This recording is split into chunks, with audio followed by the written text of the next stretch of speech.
This is the Therapy Chat Podcast with Laura Reagan, LCSW-C. The information shared in this podcast is not a substitute for seeking help from a licensed mental health professional. And now, here's your host, Laura Reagan, LCSW-C.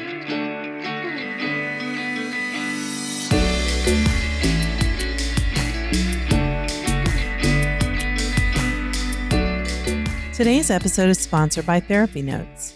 Between writing notes, filing insurance claims, and scheduling with clients, it can be hard to stay organized. That's why I recommend Therapy Notes. Their easy-to-use platform lets you manage your practice securely and efficiently. Visit therapynotes.com to get 2 free months of Therapy Notes today.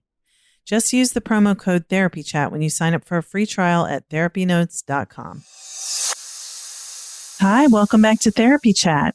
I'm your host, Laura Reagan, and today I'm very excited to be bringing you a conversation with the authors of The Tough Standard, The Hard Truths About Masculinity and Violence. My guests today are Dr. Ron Levant and Shana Pryor. Ron and Shana, thank you so much for being my guests on Therapy Chat today. Thank you for having us. Thanks, Laura. You're so welcome. I know we have a lot to talk about, but let's start off by each of you taking a moment to just tell the audience a little bit about who you are and what you do, if you will. Shana, do you want to go first? So my name is Shana Pryor. I am currently a doctoral student, getting my PhD in counseling psych. I'm getting that from the University of Akron. My main areas are men as victims of interpersonal violence, as well as compassion and self-compassion and shame. I mean, just a little bit of fun things about me. I have a black cat named Nix, and I'm also a gamer. Thank you. I'm at the other end of the spectrum. I'm a Professor of Psychology Emeritus at the University of Akron, and I've been a psychologist for over 45 years. And my area of specialty is the psychology of men and masculinities. People regard me as one of the key people who actually created this field within psychology. I was the co-chair of the committee that created a division within APA called the Society for the Psychological Study of Men and Masculinities, and I co-authored the first graduate textbook that called the New Psychology of Men, that was in print for over 20 years. And I've basically been doing research as well as finding new ways to provide psychological services to men for quite some time now. That's awesome. And as much as, Ron, you have been working and researching in the field of psychology of men for a long time, it still seems so little understood, at least in the mainstream, how, it seems like counseling and therapy tend to be focused on, well, not focused on, but women tend to be the consumers of counseling and therapy so much more often than men. And men seem to have their own unique issues, in my experience, that, are seldom addressed, at least out there in the world. So I'm really glad that we're talking today. Yeah, I am too. No, I think that's part of the problem, as we'll get into it, is that it's really not men that is the problem, but it's masculinity. And people might be taken aback by making that distinction, but it's an important distinction to make. Men vary a great deal, but all men, beginning as boys, have been confronted with demand that they conform to the norms of masculinity. Some people think of masculinity as synonymous with being a man, but we psychologists understand masculinity as a set of social norms. And we're all familiar with social norms. They're norms for how close we can stand next to a person, or for holding a door for someone who's coming after us. But then there are also gender norms. And these are norms that kind of specify the thoughts, feelings, and behaviors that are expected of people of different genders. And even more importantly, the thoughts, feelings, and behaviors that are prohibited for people of different genders. So masculinity, we'll probably get into defining it a little bit more, but it has certain requirements that make it difficult for many men to reveal vulnerability, to put their emotions into words, and to engage in the kind of processes that we all understand to be necessary in psychotherapy. Yes. Shana, do you have anything you want to add to that before I jump back in? No. Okay. I think that, I often talk on this podcast about patriarchal structures and how they're limiting to people of any gender. Do you feel like that's the same wheelhouse as what you're talking about with the social norms of gender roles and masculinity? To some extent, masculinity is oppressive to certain groups. It is oppressive to women because one of the central masculinity norms is to avoid all things feminine, which essentially otherizes women. And masculinity really is a set of norms that are designed to keep men in the power forward position and to keep women in the power under position. But it also is oppressive to various groups of men who are not deemed to be kind of the premier type of man. In the United States, the most honored way of being a man is to be a white, cisgendered, heterosexual, Christian man with blue eyes who plays at least 2 sports. I'm kidding about that last part. And so therefore, it marginalizes men of color. And this is a topic I hope we get more into, which is very important today as we're kind of going through this intense Black Lives Matter movement. But it also marginalizes men of different gender identities and sexual orientations than cisgendered heterosexual. But what does it do to the men themselves, even the white Christian, et cetera men? Well, it impinges upon them. It doesn't oppress them. It gives them a great deal of status in our society, which I would describe as kind of a patriarchy that has been softened by 60 years of second wave feminist activism and political activity. But it impinges upon men largely in the way that I mentioned earlier on, that it kind of confronts young boys with a demand that they conform to masculinity norms and makes these boys feel as if masculinity is obligatory. And, this comes up in the family. This comes up also when children go to preschool and elementary school, and peers police the gender norms fiercely. And talk to any boy, okay, or any man who was a boy. And I, as a man who was a boy, I can tell you, yes, that certainly happened in my childhood. And boys who deviated from conformity to the masculinity norms got teased or worse. They often got beaten up. So that's kind of how I see how patriarchy affects different groups in our society. It oppresses women, men of color, and sexual and gender identity minority men, and it impinges on all men. Yeah, and I think I would definitely agree with that. And, when we talk a little bit about patriarchy, I want to say that it is absolutely oppressive to women. And it also puts men themselves back. As, when we think about patriarchy and men's need to be the ones on top, masculinity really inhibits their ability to kind of relate to other people and form these relationships that can make them feel more fulfilled. And let me just jump in on that one. It's one of the ways that my research has focused on the masculinity norm to restrict the expression of vulnerable and attachment or caring emotions. And, this kind of backing up, I noticed this a long time ago, back in the 1980s, when I had started this project at Boston University called the BU Fatherhood Project, which was a research and service activity in which we offered courses, non-credit courses, to men in the community. These weren't patients or clients. These were just men who were fathers and wanted to, know more about parenting. And this occurred at a time like 83 is when we started the project, when the involved father was just coming on the scene. In Harvard Square, you could see men with infants in snuggly packs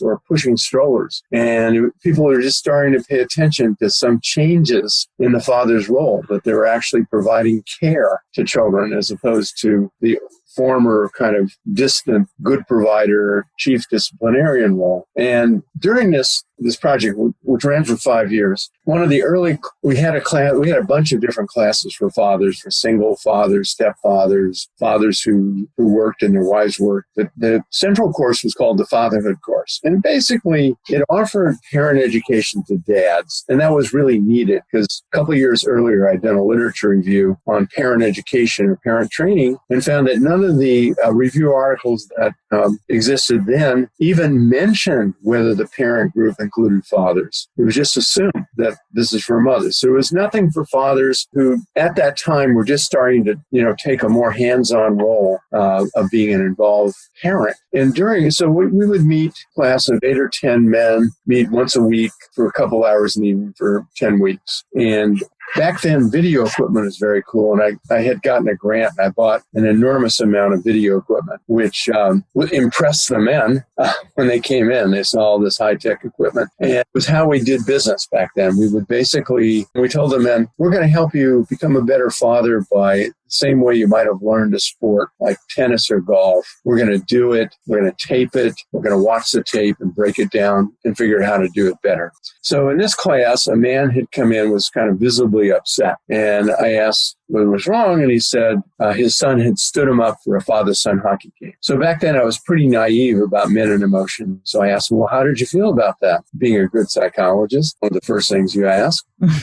And he turned to me and with his finger pointed in a very vigorous gesture saying, he shouldn't have done it. Filled with anger. So I said, okay, well, why don't we role play this? You play yourself, Tim, and Don, you play as his ex-wife as she delivers the news to him that his son had forgotten about it and gone on and done something else. We do the video, the role play, the video, we play it back.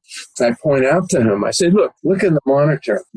Look at yourself in the monitors. His shoulders had fallen into a slump. His face was in a frown. I said, what were you feeling? So he, with his hand on his chin, thinking very hard, he said, I guess I must have been disappointed. I thought to myself, I guess I must have been disappointed with all this coaching. Mm-hmm. What might a mother have said in an analogous situation like her daughter standing her up for a shopping date? Well, at first I was surprised because it's not like her to act that way.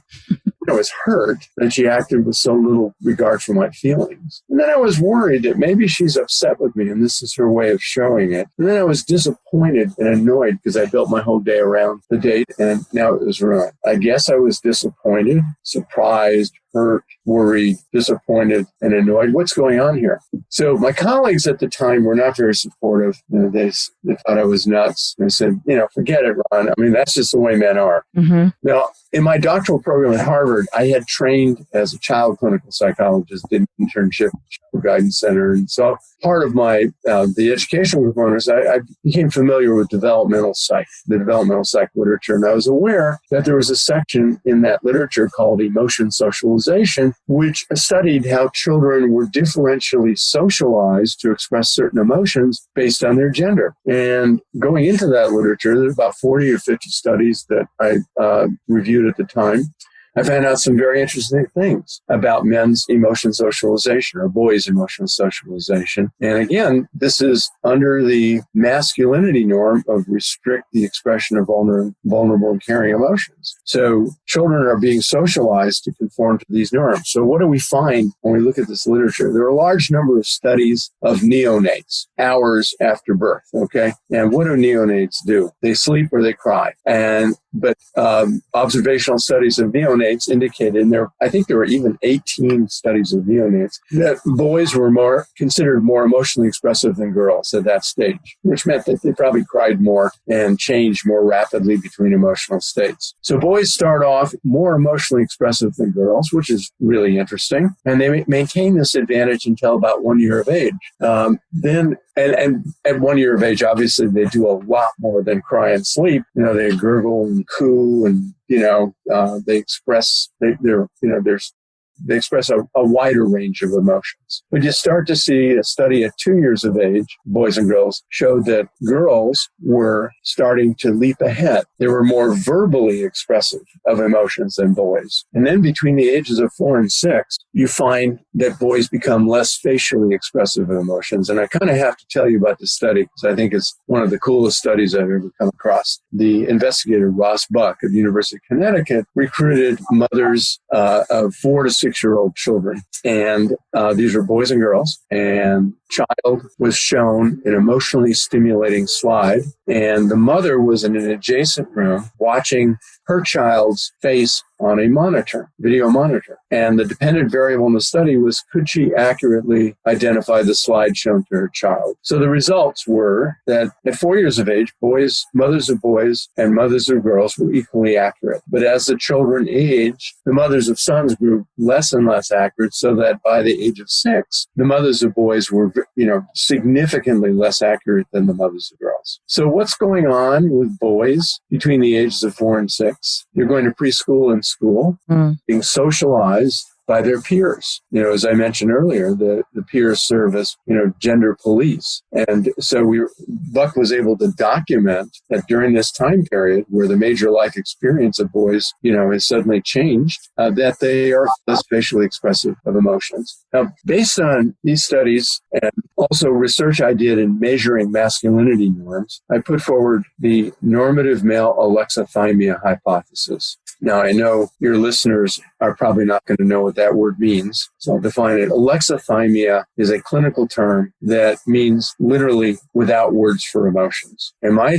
hypothesis was that boys who were socialized under the masculinity norm to restrict the expression of vulnerable and caring emotions grew up to be adult men who literally had trouble putting their emotions into words. They had a mild form of alexithymia, which could take one of several forms. But maybe I should stop there and let you ask another question. Okay, sure. I'm totally interested in everything you're saying. And first, let me say, when you mentioned the study, Ross Buck's study, I know that oftentimes when people I interview mention studies, I get emails later saying, what's the citation for that study? So I'd love if you could shoot that to me at some point and I could just include it with the show notes so people can look it up if you have it. Okay, let me make a note of that. Thanks. And so everything you've been saying has been really interesting, but we're getting into talking about alexithymia, and I really am glad you brought that up. I know I want to go back to talking about the norms and even that definition of masculinity a little more deeply, but I have several comments. One is, as a therapist, I work with probably about a third of my clients are men and 2/3 women. And men will often tell me, my wife says she wants me to be more sensitive, but I actually don't think that she would like me if I didn't act tough. For lack of, they don't necessarily say act tough, but it's like if I allow myself to be softer, she won't be attracted to that. And then I hear from women. And they base this on? Well, I'm assuming it's the internalized beliefs about masculinity, but also women's, a lot of women do have a certain expectation of men to be a certain way. And that, that's where I hear from my female clients. Oftentimes they say, men don't really have feelings. Oh, my husband, he doesn't have feelings. He just doesn't feel anything. That's how men are. And I'm like, no, that's not true. So I just think it's kind of interesting the way our society talks about what's normal for men and women, and there's what we want and then what we expect. Well, you bring up a very interesting point, which is the complicity of everyone in maintaining these gender arrangements. And it is true. I have seen, evidence that some women, kind of expect their men to conform to masculinity norms, and, others do not. But I think as a society, these gender roles are so ingrained that it's hard to find a clear path to exist outside of them. Mm-hmm. How many people reinforce those norms for us? I can well understand, the comments you made. Let me talk about a man in therapy who was alexithymic. Because I started working, with this construct of normative male alexithymia around 89, and I had left faculty position at Rutgers and essentially returned to Boston and became a part-time faculty member at Harvard Medical School at Cambridge Hospital. And I had maintained a practice while I was down in New Jersey because I commuted back and forth and was home on the weekends and would see patients on Saturday. So I expanded my practice into full-time. And I told my colleagues particularly my female colleagues at Cambridge Hospital, that I was opening up full-time practice, and would they please send me the men that their women clients complained about. And I called my practice Counseling for Men, and it was filled with men who had a lot of relationship problems. And I would say that most of the men in my practice were sent. They didn't wake up one morning and say, I've been thinking about this. I've got normative male alexithymia. I think I'll call Dr. Ronald Levant. No. They were told, you either, you call this Dr. Levant or else. And some of them were sent by their wives or female partners, and some were sent by other members of the family, and some were sent by their supervisors or employers. So I had a practice of these men, and I was, really wanting to work clinically with alexithymia and see what could happen. I developed what ultimately became a manualized treatment called Alexithymia Reduction Treatment, ART for short. But at the time I was experimenting and doing different things. As it exists now, it's kind of a CBT-like stepwise program. But let me tell you about this client. He was sent because his wife of 15 years was concerned that he didn't feel anything about the fact that she was pregnant, they were going to have a baby. Now, I'm sure among your listeners, anybody who's a parent knows that being a parent, becoming a parent, is one of life's most dramatic experiences. It absolutely changes your life from the moment you are not a parent to the moment you are a parent. And it is, in my view, life's hardest job, and for which adults receive the least amount of preparation. So it was odd that he had no feelings. I mean, I can think of excitement. I can think of fear, all kinds of things that should be happening. But he didn't think it was odd because normally he didn't really have any feelings. He didn't have any feelings. So I asked him when was the last time he actually cried. And he said it was 10 years ago when his dog got hit by a car and died. 10 years. Mm-hmm. The way I work with this man is I started off by helping him develop a list of vocabulary for emotions, so that he could at least name emotions, and, so that he had a range of words that he could use to describe emotions that he felt or other people felt. And, I met with him over about 4 or 5 months, but we only met 12 times because of his travel schedule. So we began, working with the vocabulary. And then I asked him to start observing other people when he was talking to them. And I taught him a little bit about nonverbal communication and nonverbal expression of emotions, facial expression, tone of voice, paralinguistics like sighs and cries and gasps, and body language. And I said, just observe people and ask yourself the question, what is she feeling when she's saying this? And then try to go through your vocabulary list that you've now developed and pick out the word or words that describe the emotion. So I'm teaching him to identify emotions in other people, which I found is a necessary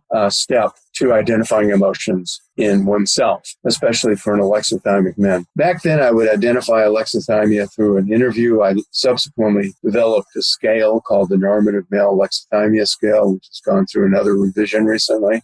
But once I've identified that they meet criteria for alexithymia, I could have also used the Toronto Alexithymia Scale 20.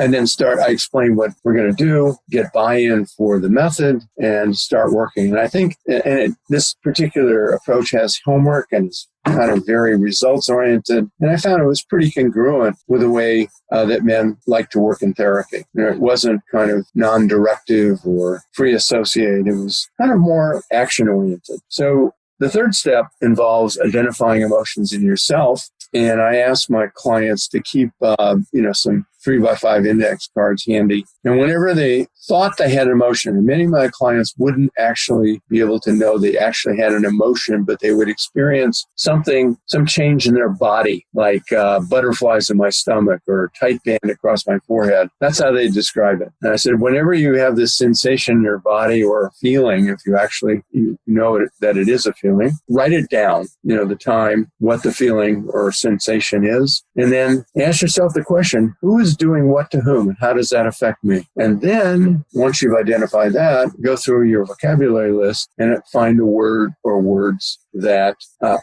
express the emotion that you're feeling. So this particular client, when we did this exercise, had used his emotional response log in response to kind of a mildly traumatic event at work where, his mechanic had not had his car ready, and so he missed a crop report. He was kind of a commodities trader, advisor, and wasn't able to help his clients, make whatever investment they were looking at. And so it was from his point of view, a major bad day. And so we worked with the emotional response log. And of course, the first emotion that he came up with was he was angry at the mechanics. And I explained to him that because we as boys learn to transform our vulnerable feelings like sadness or hurt into anger, that probably there were other emotions underneath there, and to dig a little deeper.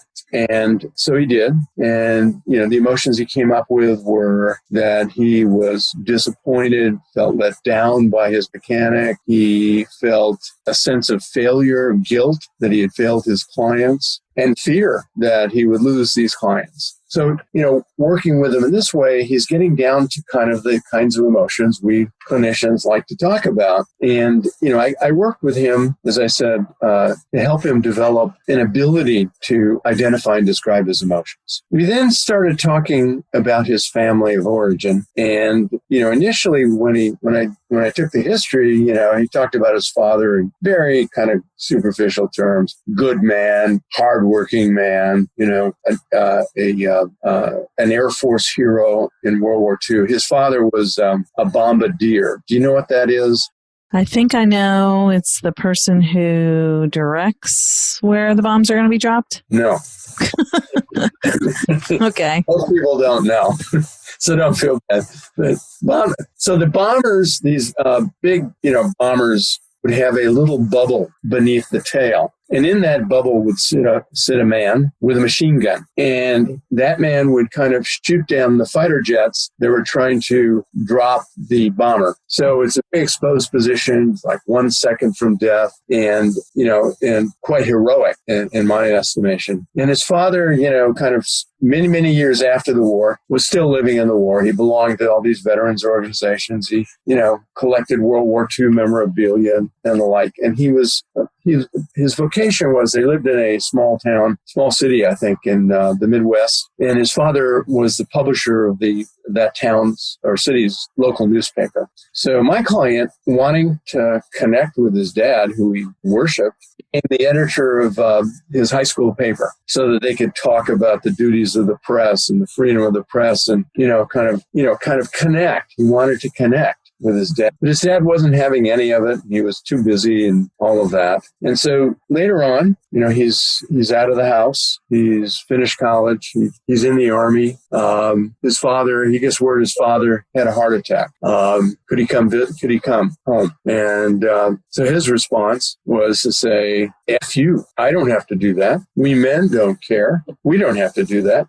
It was like this, angry response. And that was really the first emotion that I had seen him express toward his father, was anger. I did another exercise where I had him write down the questions that he would ask his father if he were alive today, explaining that, of course, he's not alive and he can't answer them, and he probably couldn't answer them when he was alive, visiting his mother. And so he was at the gravesite, and I had him take his cards with him and stand by the gravesite and read the cards. And that was a very tearful, sorrowful experience for him. And so underneath all that anger that he experienced for his father was a lot of grief, because essentially he was grieving for the relationship he wanted to have with his dad, but never could.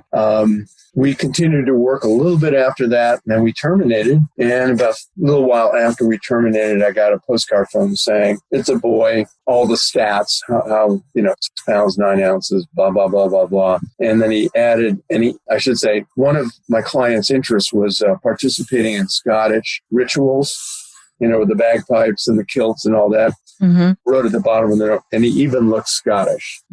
That's kind of my story of how I at least helped one man reclaim his emotional life, and what a difference it made in his life. Let's just pause for a moment so I can give you a little bit more information about why I love therapy notes. I switched to therapy notes a few years ago. I'd say it's about 3 years now, I believe. and I have never regretted it. I was very happy with the EHR I used before, but Therapy Notes is more intuitive. I love the interface. The customer service is fantastic.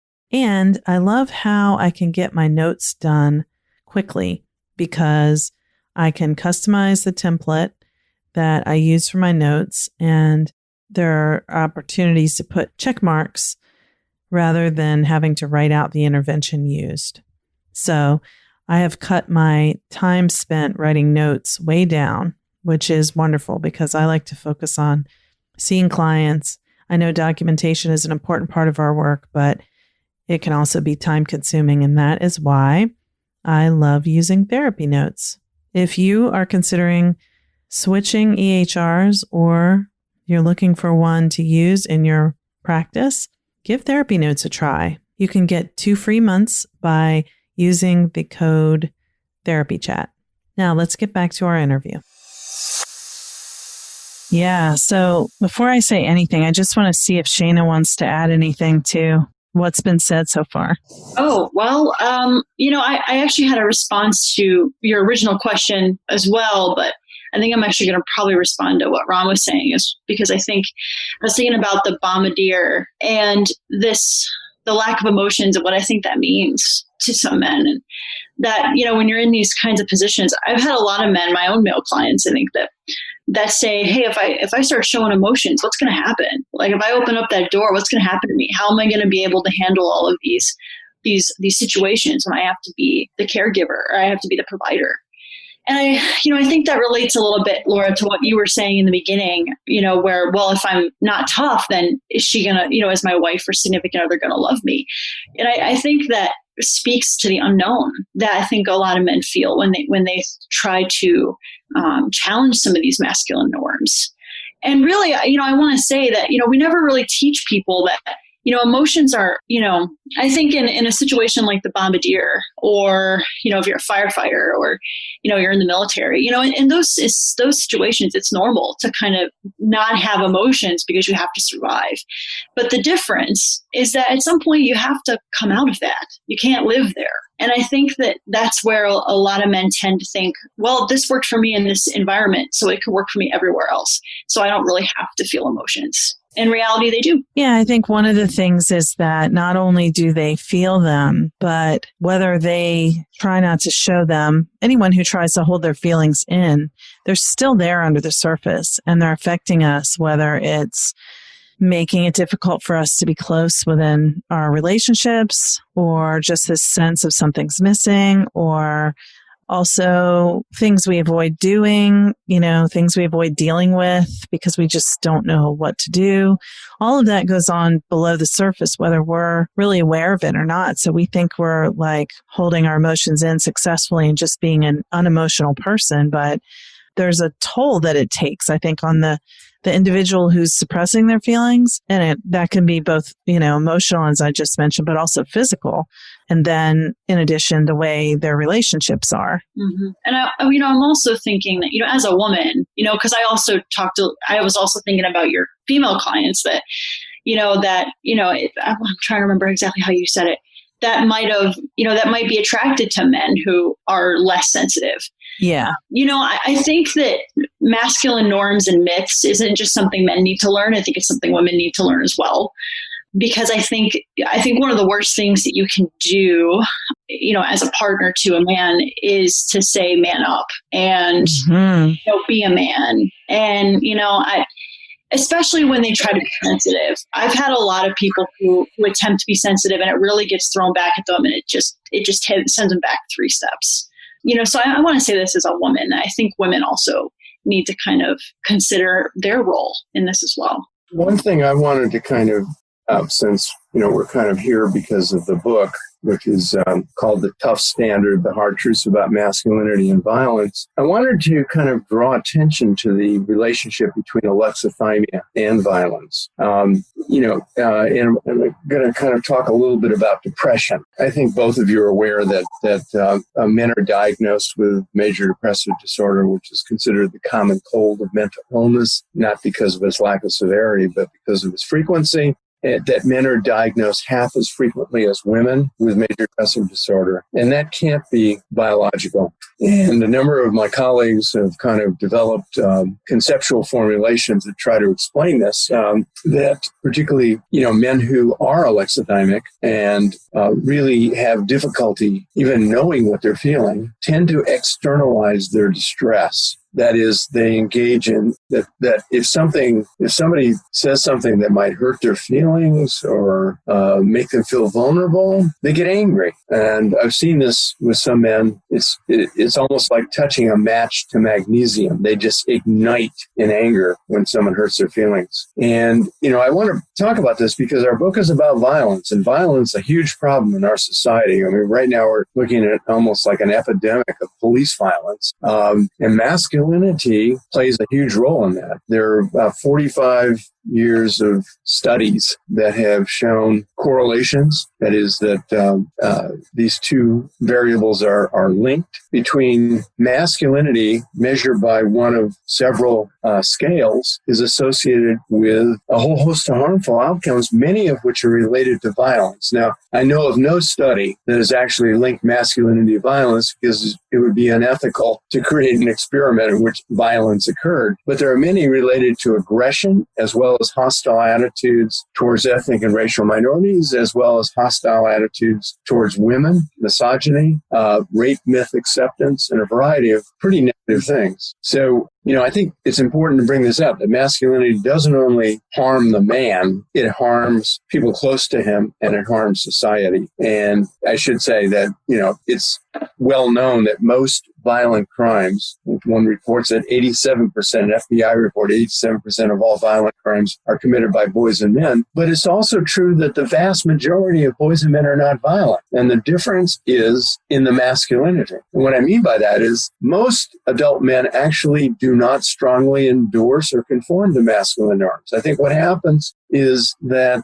masculinity is a tough standard, and many adult men say, I'm just not the most masculine guy in the world, and that's okay. I am who I am. A minority of men still feel ashamed of themselves for not meeting masculine norms, and these are men who are, I think, prone to violence. Studies have been done that show that when you threaten the masculinity of some men and then given an opportunity to aggress in some way, and you actually have an experiment where some men have their masculinity threatened and others not, the men who have their masculinities threatened become aggressive. But there's also, if you look at a distribution of scores on a masculinity scale, as I said, most men don't endorse those norms, but there's a tail at the upper end of the men who check all the boxes, who are highly masculine. And I would say that those men are also in a group of men who are likely to commit violence. When it comes to actually predicting violence, the best that psychology can offer is that the best predictor is a history of violence, which seems to me like begging the question. And various personality traits and social situational things have been looked at. Social situational things tend to account for more variance in personality traits. And we really don't know with any accuracy of who is going to be violent. But I do want your listeners to know that masculinity plays a role in the two ways I've mentioned. Men who feel ashamed of themselves for not living up to masculinity norms, and men who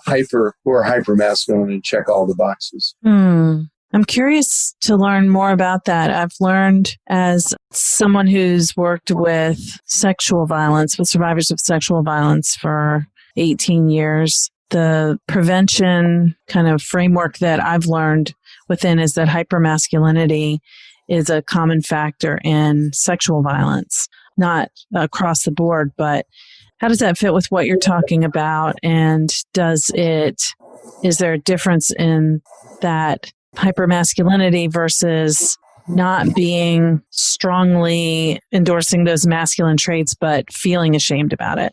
When you're feeling shame or guilt, that's kind of more turned inward. But when you overconform to masculinity, one of the biggest ones I think it's the biggest one. I don't know about Ron, but I think the biggest thing about masculinity is the avoidance of all things feminine or power over women, depending on which scale you're using. And I think when people hyperconform to masculinity, you've got high levels of aggression, high levels of avoidance of femininity and dominance over women. And that just paves the way for violence. There's also a deeper level that we get to. And we have this in the book as well. But the avoid femininity norm plays a role in the fact that boys don't play with girls in elementary school. The girls have cooties, of course, so then probably boys have cooties too. But boys have been shown through numerous studies that boys and girls play in gender segregated groups and they play differently. But what happens to boys because they do not play with girls? Most boys never get to know girls as persons, the way they get to know boys. They understand that this guy is kind of tough and this guy is very sensitive. And they understand differences among their boyfriends, but they've avoided learning about girls as persons. So when they get to middle school and puberty hits, they're suddenly starting to think about girls in a sexual way. And they've skipped this entire stage of understanding and knowing girls' personalities. So I think what that does, it creates a pathway for men's objectification of women, their sexual objectification of women, which is a huge problem. I mean, that many men, regardless of how strongly they endorse norms, tend to view women as sexual objects, objectify them. And while I don't know of any study linking objectification to rape, it just makes sense that if you've kind of stripped a person of their humanness and only see them as a party to a sex act, that you're more likely to take on that added step of either sexual coercion or rape. But I think that's an important point that needs to be made about kind of a really not well understood result of masculinity norms, and namely that boys don't have this history of knowing girls as persons. Most boys. Now, some do. They might have sisters or cousins, and also that might even make things worse, depending on the family. But I think you get my point that it creates a real gap in the way that boys think about girls. I would say that that's absolutely true. Yeah. I think, the genders don't really bond in the same way. And that does pave the way for objectification of women and men feeling entitled to women. Mm-hmm. Yeah, I'm thinking too about how so many times groups of men, for example, how it's common for women to be raped within the context of fraternity parties, sports team parties. And I'm thinking like college, for example, but not only college. And also how men are likely to experience sexual violence as members of fraternities, sports teams, and other groups that are, gender separate. So my wheels are turning about all this. Well, Shana, you want to say something about men who are victims of sexual violence? Oh, yeah, I'd love to. Well, men as victims of sexual violence, we never talk about, and it is really sad. And I think the way we talk about sexual violence, we talk about it in a very scripted way. Women are the victims and men are the perpetrators. And in reality, if we're not talking about the tail end of the spectrum, so I know, Ron was talking a little bit about like the people at the high end of the MRNI, the high end of masculinity, but when we're in the middle, we're in the average, where men tend to kind of be average on masculine norms. They don't tend to be really high. They're vulnerable they're vulnerable. I think it depends on when and how the sexual violence happened. A lot of it happens when they're boys. But it also can happen with significant others and girlfriends. And if you don't want to penetrate someone and someone's asking you to penetrate them, but you don't want to, but you're doing it anyways, that's coercion. It doesn't have the same script as like, oh, someone held someone down, right. But it's still wrong. Yeah, I definitely see where young men who've had, or even teen boys who've had unwanted sexual experiences, maybe something happened during a wanted sexual experience that they didn't like, and they don't have any frame of reference of how to even understand that. It's like in our culture, men don't get to not want to have sex. You know what I mean? Oh yeah. It's supposed to be a great job, man. Even and I keep seeing articles about these like female teachers that have sex with students. And the idea is just the guys think it's hilarious, and some women think it's hilarious to make these comments like, good job, buddy. And and you think like, let's reverse that a little bit. Let's reverse the genders. And how would you feel then?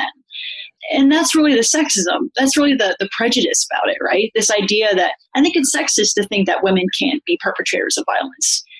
I don't think it's just not accurate. And to be honest, like I could go out and perpetrate violence just as much as any other man could. And I think that for things that happen to these boys and men, and they feel shame, and they really have no one to go to about it, because a lot of therapists or, the community organizations set up for rape prevention aren't quite as knowledgeable about male survivors.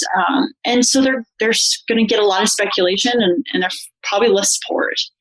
Yeah. I mean, I would, I don't want to discourage anyone who's listening, who's male and thinking about seeking support for sexual violence. Like, I know there are many places that do have that expertise, but if you went to a place and it felt like they didn't get it, they didn't take you seriously, keep trying, because you deserve to be heard. And, but I agree. I mean, that's not our dominant narrative about sexual violence. It's like, men commit sexual violence on women is the dominant narrative. And so again, young boys, teens, and adult men who experience non-consensual sexual interactions don't even know to call it sexual assault or rape. Mm-hmm. Yeah. Yeah. I had a client who had that experience as a teenager, and he didn't consider it a bad thing at all. He thought he was lucky. Mm-hmm. Mm-hmm. Well, it reminds me of Chris Brown, the musician who was in a relationship with Rihanna and assaulted her. And, that was all very, very public. And a few years later, I saw that he was quoted in an article saying that I just remember he said the first time he had sex, he was a young child. I feel like it was like younger than 10 from what I recall. And he was talking about it in the article as if it was a positive thing. And that this is like, what a man I am. But, objectively, when someone is having sex with a child under 10, they can't consent. Mm-hmm. So, it's just, what else would he think? Like, what else is the narrative? People don't want to be seen. They don't want to see themselves as victims. No, of course not. I mean, because that's vulnerable. That's vulnerable. And it doesn't fit with the masculine narrative. And that's wrong. That's the case, that you can't be a survivor of sexual violence and also a man. Right. Well, this is a fascinating conversation. I know we don't have much time left, but I just wanted to see if you have the time, if you could just go through what those norms are of masculinity that you mentioned before. You've talked about a couple of them, but I know you had a whole list. Sure. So the ones I mentioned were avoidance of all things feminine, restrict the expression of vulnerable and caring emotions. And we've talked about those, so I don't think they need any elaboration. And then there are three that are kind of self-explanatory: self-reliance, toughness, and dominance. Then given kind of what we were just talking about, the next one is a high interest in sex. And another scale, it's called the Playboy norm, but it's, the idea that a man should always be ready for sex. And the final one is disdain for sexual minority and gender identity minority men. So those are the 7 norms of masculinity as defined by my scale, which is the Male Role Norms Inventory. There are other scales that define it a little bit differently, but generally there's a lot of coherence to this. Thank you very much for that. And I guess the last thing I would want to ask you is, if someone is listening to this and they want to understand more about masculinity and violence, I don't know how quickly you can answer this, but what do you think they will take away from your book? Is it like a compilation of research, or is it more for a general population, or what? It's for kind of the educated non-psychologist. And it's, the kind of book that if you want to kind of understand the psychology of masculinity without having to learn heavy duty statistics, this is your book. So we really lay out what we know and what we don't know, about the relationship, about what masculinity is and how we understand it and its relationship to physical and sexual violence, and also to the violence that men do to themselves through their poorer health habits, which is a big issue right now with men dying at a greater rate than women due to COVID-19. If listeners would like more information, we have a website for the book where they could, explore the book a little bit more. And it's called thetoughstandard.com. And, they could read a little bit about the book. There's an excerpt, there's table of contents, there are reviews of the book, and also ways to order the book. Wonderful. And would you think that your book would be a good resource for men who want to understand more about, why they feel the way they do? Oh, absolutely. I mean, it does. It's not a mass market book. I mean, it does assume kind of a college education, but not more than that. And like I say, you don't have to be a psychologist to read it and understand the book. We wrote it for, a person who's not a psychologist. So I think, yes, I think indeed that if there's a man who really wants to understand more about kind of how masculinity impinges upon his life and also we have solutions. We talk about solutions in the final chapter, ways out of the prison that masculinity has created for a large number of men. So yes, indeed, I would recommend it to any of your listeners who are men who want to understand themselves better, to any of your listeners who are not men and want to understand men a little bit better. I think we wrote this book for you. Wonderful. Shana, did you want to add anything there? I think that, the one of the really important things, I think, is for men to be willing to seek therapy if they need it. And to know that you don't have to have a massive problem to see a therapist. I think therapy can be really helpful in uncovering a lot of things about yourself that you're struggling with. And I would also say, be open to being vulnerable with the people that you trust. Yeah, I would amplify that last point. I mean, one message that I would give to the men who are listening to this podcast is to open up your heart to those close to you, your family, your friends. Take a risk and let them know kind of what things are bothering you. You'll be amazed at the results. You'll be amazed at kind of how this would enrich your relationships with friends and with family. Mm-hmm, mm-hmm. Wonderful. Well, Ron and Shana, I just really want to thank you again for being my guests on Therapy Chat today. Thank you so much. Thank you so much. Today's episode is sponsored by Therapy Notes. There are many ways to keep your practice organized, but Therapy Notes is the best. Their easy-to-use, secure platform lets you not only do your billing, scheduling, and progress notes, but also create a client portal to share documents and request signatures.